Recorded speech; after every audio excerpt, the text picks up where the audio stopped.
If you have felt alone and confused in the process of language learning English, learning whatever, let me tell you what I just feel so strongly about when it comes to this. Because there are people that are going in circles. I was going in circles. Things are changing in this industry that just make things so not okay. I have my part two of these strong opinions. We went through these that are here in the last video. If you haven't seen that, go ahead. And today we're going to cover the rest of this. I did add some more. Ooh. And are you ready to see the first one? Let's reveal it. 3, 2, 1. Okay. People ask me, oh, what kind of book should I read? What kind of things should I do to improve my English? Do it all. Do it all. For fluency, we need all kinds of exposure. Exposure is what is around us. What are we listening to? What are we watching? So we live in the perfect day and age. Think about it. Back in the day, before 2000, we couldn't go on YouTube. We couldn't search stuff up very easily. But right now is the perfect time. You can get books for free. You can listen to podcasts for free. You can watch vlogs on YouTube, interviews, blogs. Like all of this is input. It's reading and listening. And honestly, my favorite kinds of input, I care about if the kind of input is closer to the way that real people actually communicate, right? We want to practice the real way, not the textbook way, not too formal. That's for me. I don't want to sound formal. That's me. So for me, I like to go with interviews because it's natural conversation. Podcast, they're having a natural conversation, right? Vlogs as well. Vlogs, risky, well, not risky, but you'll come across vlogs that have a lot of music and less talking. So it helps to find some kind of YouTuber who talks a lot in the vlogs. At the moment, I don't have recommendations. I mean, there's just so much stuff out there that just try anything, and you're good.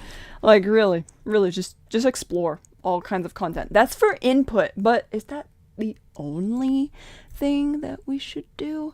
No, we need to balance input with output. All kinds of speaking and writing practice. Try it all, balance everything, because to really reach a good level of fluency, we need to be able to be prepared for different kinds of situations. Formal situations, casual situations. So you'll see here, voice notes. What's that all about? What?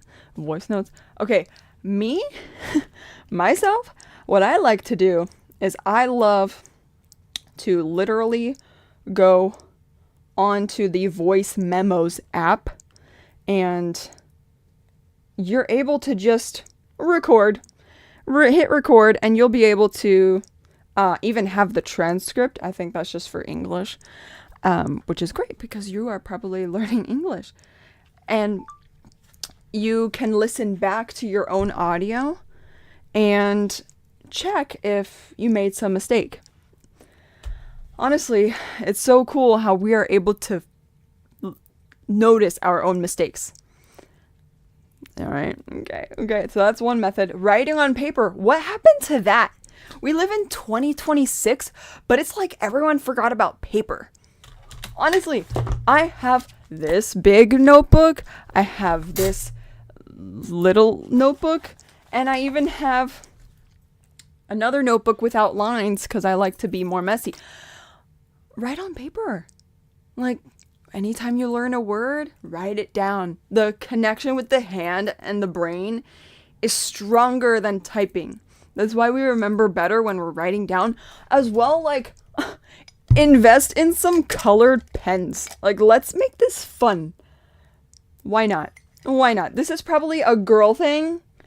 But if there's a guy who has colored pens, oh my gosh, can you comment below? You're cool. Anyway, besides it looking cute, it's really not it's not about looking cute, okay? This is psychology. Okay? What will you remember more? Walking into a town or a room where everything is black and white? Or are we gonna remember a colorful room where there's like all kinds of colors going on? Colors. Okay. That's that. Now, what about typing? Typing is also good. It's convenient, it's easy, it's fast, it's accessible. So we don't have to throw typing away in the trash. I type because I can't write in Mandarin. Hello. And it's great. Just type. Like, you could be typing up, like you're texting a message in notes. Like, we don't even need to have someone to talk to. We could act like we're texting someone. I like to do the 3 things. 1, what am I thinking? What am I doing? What am I feeling? What am I doing? Thinking, feeling. So I can write out those 3 things. I use all kinds of vocabulary. And so I could do that with writing on paper as well. Goes both ways. And voice notes. Hello. And then we also can use some conversation practice. You know, find a friend, find someone to talk to. Conversation practice. Even make your own dialogue using AI. Make your own role play prompt. Or you can practice with me. That's what I'm here for. Conversation practice. So when we do all these kinds of practice, wow, like fluency just goes up. It goes up. Because then we are more versatile. What in the world kind of word is that, Hannah? Versatile. Versatile means it can be used in different ways, different kinds of situations. So, what do I mean? When doing this, we become versatile. Let's imagine this. Let's imagine I am only learning academic vocabulary from a book about economics. Let's pretend I'm only learning formal vocabulary and language from a book about economics. Okay.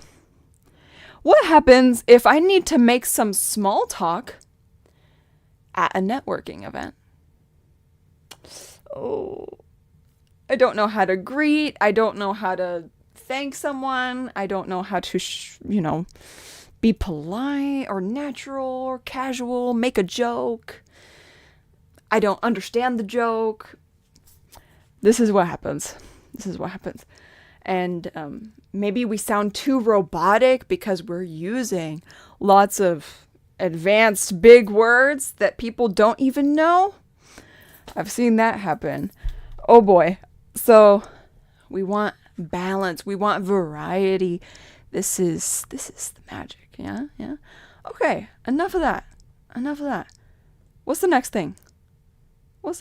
3, 2, 1. Oh, I showed 2 at once. But let's pretend we didn't see it. Okay. This next one. We can't have too many grammar corrections with little speaking time. Ooh, what do I mean?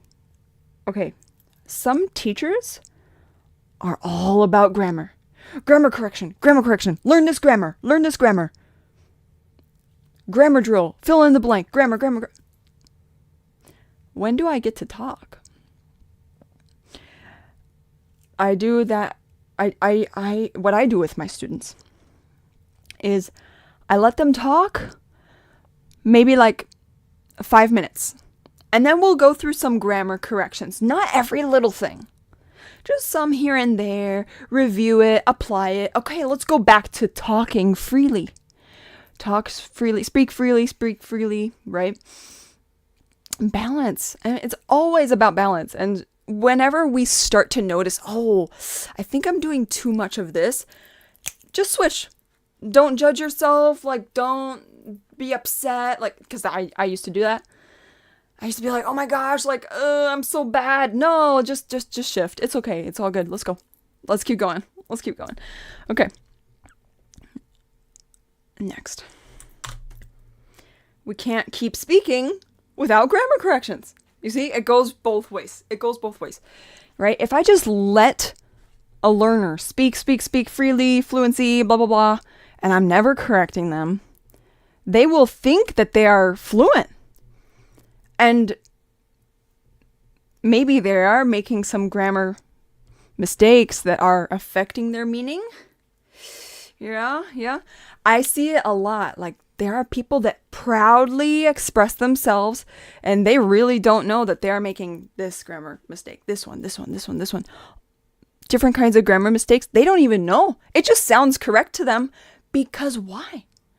Because they have been making that grammar mistake so many times that they just think that's the way to say it. And they don't even realize it. And this is the teacher's fault. Oh. Okay. Now, balance is everything. That's what I always say. That's like my life motto. Really. Ready for the next? The next one is old vocabulary and old grammar corrections must be reviewed. Oh my goodness. The number of times when I was a young teacher, I'm still a young teacher, what am I saying? When I was in the beginning stages of teaching, I would just go next. I would just keep teaching the next thing. And I realized, oh my gosh, after a few months, I was like, oh my goodness. I've just been going to the next thing for this student that I haven't gone back. And the reason I noticed is because I was in my own learning journey too. I was learning Mandarin. And I was like, oh, I forgot how to say table. And I learned that at the beginning, but I forgot how to say it. And so that was like my red flag. I was like, ooh, that's not looking good. When we don't use it, we lose it. You got it. Yep. That's another thing I say all the time. If we don't use it, we lose it. So, not only the vocabulary, but the grammar corrections too. What I do is I copy and paste the grammar corrections my student makes, and I make a quiz. So, and it can be redone every few weeks. Reapply. It's like a recycling system. Yeah? It really does need to happen. I think the problem is we are in this age where we're like, oh, next, new things, new. Everything needs to be new. Hold on a second. Because people are like, oh, but if I go back and I relearn the thing that I already learned, I'm just going in circles and I'm not making progress. But that's wrong. We don't make progress if we just keep going and not reviewing. You see what I mean? Does that make sense? I had to learn it the hard way. Because I just, so many words, so many grammar corrections. I was like, oh my gosh, I learned that already. And I don't remember. I literally cannot recall. Okay. We are in it with this energy. You're probably thinking, Hannah, what kind of coffee do you drink? I don't drink any coffee. Okay, I don't. This just gets me so fired up. This is the next one. AI is useful, but it's not the end-all, be-all solution. I'm really glad to see that people are annoyed by AI. It's like, oh my gosh, AI is just, ugh. There are some people that love AI. They are addicted to AI, and it's like God to them. Guess what? I was one of the people who used AI for everything. I was one of the first people who got on ChatGPT. The first day I used ChatGPT, I will never forget it. It was December 2022. Christmas Day. December 2022. And I've almost been using it, I think, every day since. Even today I used it. But I use it differently now. That could be another video. If you want to know about that, please let me know. I would love to talk about that. But different kinds of apps use AI, And I think people just sometimes trust it too much. People have sent me screenshots asking me, Hannah, is this accurate? Sometimes it is. Sometimes yes. I'm like, oh yeah, that's a good one. Sometimes it's like, what in the world kind of, no. We don't talk like that. That's a weird way. Who says that? I'm an American and I tell the truth. I've talked to all kinds of people. I live in a city, a metropolis with all kinds of people from New York, from Los Angeles, from all over the world. I know how people talk, okay? Sometimes AI just... AI has been getting better. It's been getting scary, okay? But let's just we have to use an all-around approach. We have to use different sources. We have to ask different people to really know how to express ourselves in a natural way if we care about that. And I know a lot of people do. Okay. Next is, there are too many apps popping up for English fluency. I'm an English teacher, I get messages from these people who set up accounts with 2 followers, and they reach out to me. They send me a message and they say, oh, Hannah, hi, I am the developer, I'm the so-and-so from blah, blah, blah app, and I love your content. And you know what? Our app is a language learning app, and we would love if you could test it out. We would love if you could, we could do a collaboration, da-da-da-da. And I'm like, okay, cool. And then another person, same thing, different app, 9 followers. Same thing, another person, 12 followers. It's ding, ding, ding, ding, ding, ding, ding. I'm like, what is going on? All these random people, it seems like, just coming over here. Oh, I'm going to create an app for English fluency. I go and check it out. It's wow, okay. It's a halfly developed thing. It's poorly made. The flashcards are with this poorly made, robotic audio, and the pronunciation isn't even right, and it's with these weird words and phrases in the set of vocabulary and the flashcards. I'm like, oh, no. These people are just making apps just to make money, and it's hurting the people who are trying to learn a language efficiently, smartly. And I will ask you this, have you downloaded and tried an app that was making you go in circles? Because, no, we don't like to go in circles.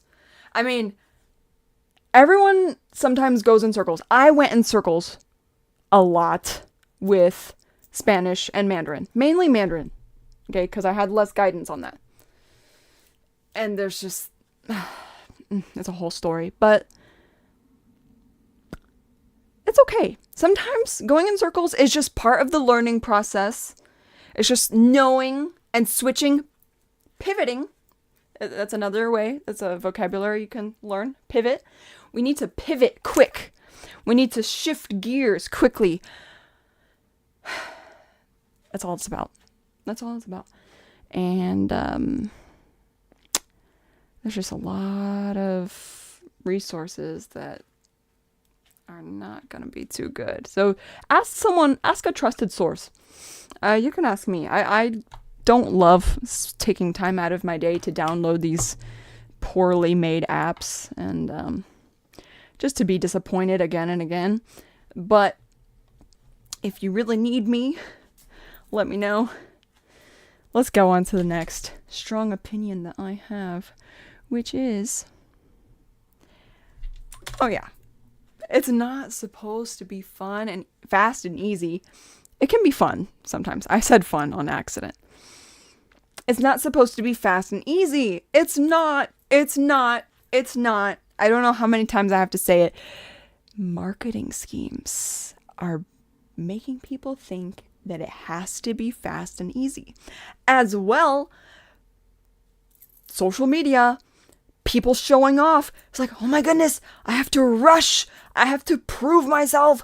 I have to make everyone think that I'm so awesome because, me, I was like this. At the beginning, I was like, oh, I'm going to be fluent in Mandarin in 4 years. Watch me. Watch me. I think I told a few people. I think I announced it. I know I can't. I know I won't. And that's okay. I am realistic. I know my life. I'm okay with it. It's a continuous journey anyway. An infinite journey. If I really want to treat it like that. I'm okay with that. Acceptance. Just go along the journey. Enjoy the process. That's it. And just take it day by day. And oh my goodness.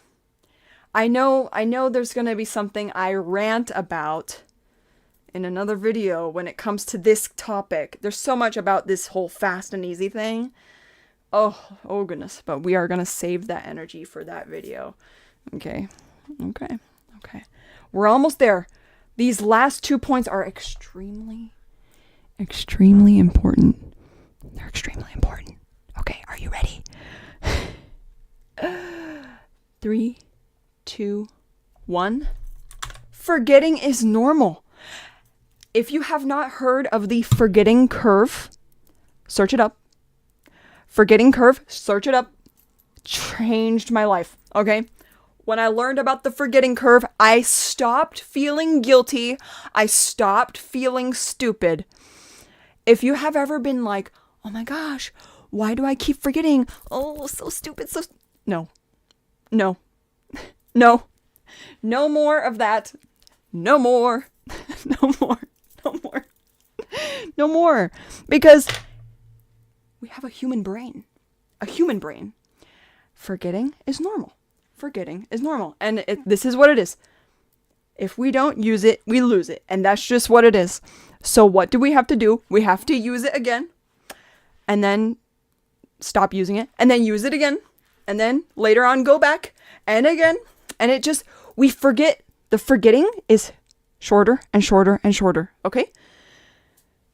Or how can I say? The length of time that you need to, the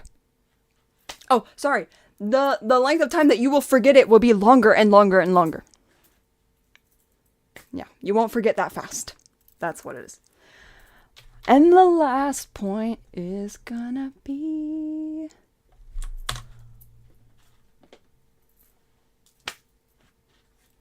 Simple is good enough. Simple is good enough. Simple is good enough.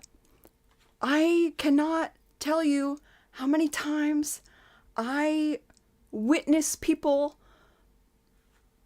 going through pain, like mental pain, learning vocabulary, grammar concepts that are so advanced. It's like, it's insane. It's beyond my ability as a native speaker. And I get it. Some people need that. If they're going to be a lawyer, a doctor, if they're trying to be like part of the United Nations, I don't know. But guess what? Simple is good enough. Do I need to say let me think. Hold on. I need to think about this sentence. My resting will commence following the termination of my ultimate class of the day. What does that mean? What in the world? When I could have just said, I'm going to sleep after my class. I'm going to sleep after my class. Okay? You see what I'm saying? So, simple is good enough. The average native speaker in the United States speaks at a B2 level. B2. What is that? B2 is upper intermediate. But what's happening is language learners, some of them, and teachers are teaching this too. They're making you think, oh, you have to be like a lawyer or a doctor. And if you want to, go for it. There's nothing wrong about it. But I think, most people will not need that. That's C2. That's C2. C1, C2, So that's where I'm at about all this. Simple is good enough. Be like, really, it's all about just being graceful with ourselves. We can explore, try different things, and just stop using stuff when we realize it's not serving us. Move on. Next. Let's keep trying different things. And being aware of what is actually helping us. And asking for advice from trusted people. That's it. And I hope that helps. I hope you love this energy. And if you don't, you should have stopped watching the video a long time ago. And thank you so much for watching. I really hope this helps. And I'd love to hear your experience down below in the comments. And I'll see you in the next one. When I talk about, I want to make a video talking about what I do when I don't see results in my fluency. So if that sounds interesting, definitely subscribe. Don't want to forget to subscribe. I said this way too late in the video. Most people are probably not even watching, but it's okay. I appreciate you anyway. So I'll see you in the next one.